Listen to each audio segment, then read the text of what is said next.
2022-এ TGT আমরা exam দিয়েছি। সেই এক্সামের পরিপ্রেক্ষিতে আমাদের রেজাল্ট পাবলিশের জন্য আমরা কিন্তু বারংবার এখানে আসছি এবং কোয়ালিফাইডের জন্য আমরা এখানে আসছি। আমরা যতবারই আসছি আমরা সেভাবে স্যাটিসফাই হতে পারছি না। তারা আমাদের পরিষ্কারভাবে কোনো কিছু জানাচ্ছেন না। বিগত 3 বছর ধরে আমাদের এখানে অপেক্ষা করতে হচ্ছে যে আমরা অ্যাকচুয়ালি আমাদের বিষয়টা কোনখানে গিয়ে আটকে আছে। এতদিন আমরা জানতে পেরেছি যে আমাদের একটা এসএপি হয়েছে কোর্টে, এটারও সমাধান কতটুকু সেটাও আমরা সেরকমভাবে জানতে পারছি না। এখন আমাদের বারবার একটাই দাবি নিয়ে আমরা এখানে আসছি যে আমাদের যে 3টা বছর পার হয়ে গেল, সে 3 বছরের মধ্যে আমরা অনেকেই আছি যে আমরা ওভাররিজের করতে আমাদের দ্বিতীয়বার এক্সাম আমরা বসতে পারবো না। আমাদের কোনো বিকল্প আমাদের কাছে কোনো রাস্তা নেই। আমরা বারবার সেটাই দাবি করে আসছি যে আমাদের রেজাল্টটা পাবলিশ করা হোক, অতি সত্বর পাবলিশ করা হোক। আমাদের যতজন কোয়ালিফাইড ক্যান্ডিডেট আছে তাদের সবাইকে আমাদের ব্যাগেন পোস্ট যেটা আছে সেটা যেন সবাইকে দিয়ে রিক্রুটমেন্ট পলিসিটা সম্পূর্ণ করা হোক, সেই দাবি নিয়েই আমরা বারবার আসছি। আজকেও আমরা সেই দাবি নিয়ে এখানে আসছি যাতে আমাদের রেজাল্টটা পাবলিশ করা হোক অতি সত্বর। কারণ 3 বছর অতিক্রান্ত করা একটা মানুষের জীবন 3টা বছর চলে যাওয়া কোনো কম না। 3 দিনের যে জায়গার মধ্যে 3 মিনিটের যে জায়গার মধ্যে কারোর নিঃশ্বাসে বিশ্বাস নেই, সেই জায়গার মধ্যে আমরা 3টা বছর পার হয়ে গেছি। যদি সরকার কোনো ডিসিশন নেওয়ার ছিল, যদি এটা অন্যরকম ডিসিশন, সেটা 3 বছর আগেই নিতে পারতো। পরীক্ষাটা যদি তখন যদি খারিজ করে দেওয়া হতো তাহলে আমরা হয়তো এই নিয়ে এত আশাবাদী হতাম না।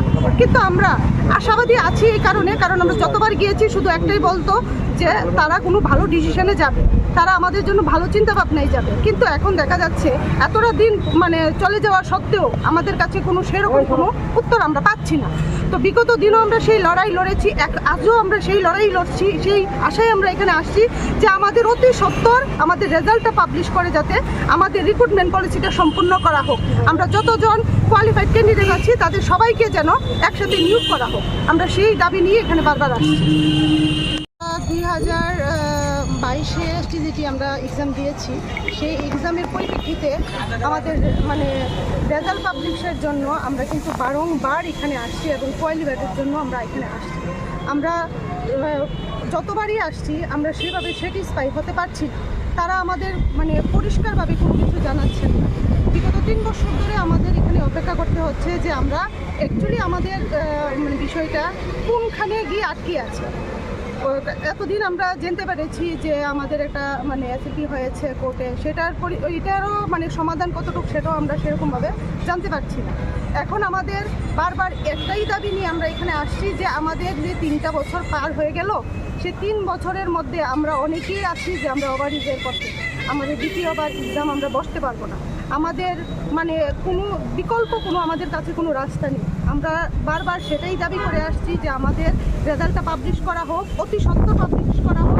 আমাদের যতজন কোয়ালিফাইড ক্যান্ডিডেট আছে তাদের সবাইকে আমাদের ব্যাগেন পোস্ট যেটা আছে সেটা যেন সবাইকে দিয়ে রিক্রুটমেন্ট পলিসিটা সম্পূর্ণ করা হোক, সেই দাবি নিয়েই আমরা বারবার আসছি। আজকেও আমরা সেই দাবি নিয়ে এখানে আসছি যাতে আমাদের রেজাল্টটা পাবলিশ করা হোক অতি সত্বর। কারণ 3 বছর অতিক্রান্ত করা একটা মানুষের জীবন 3টা বছর চলে যাওয়া কোনো কম না। 3 দিনের যে জায়গার মধ্যে 3 মিনিটের যে জায়গার মধ্যে কারোর নিঃশ্বাসে বিশ্বাস নেই, সেই জায়গার মধ্যে আমরা 3টা বছর পার হয়ে গেছি। যদি সরকার কোনো ডিসিশন নেওয়ার ছিল, যদি এটা অন্যরকম ডিসিশন, সেটা 3 বছর আগেই নিতে পারতো। পরীক্ষাটা যদি তখন যদি খারিজ করে দেওয়া হতো তাহলে আমরা হয়তো এই নিয়ে এত আশাবাদী হতাম না।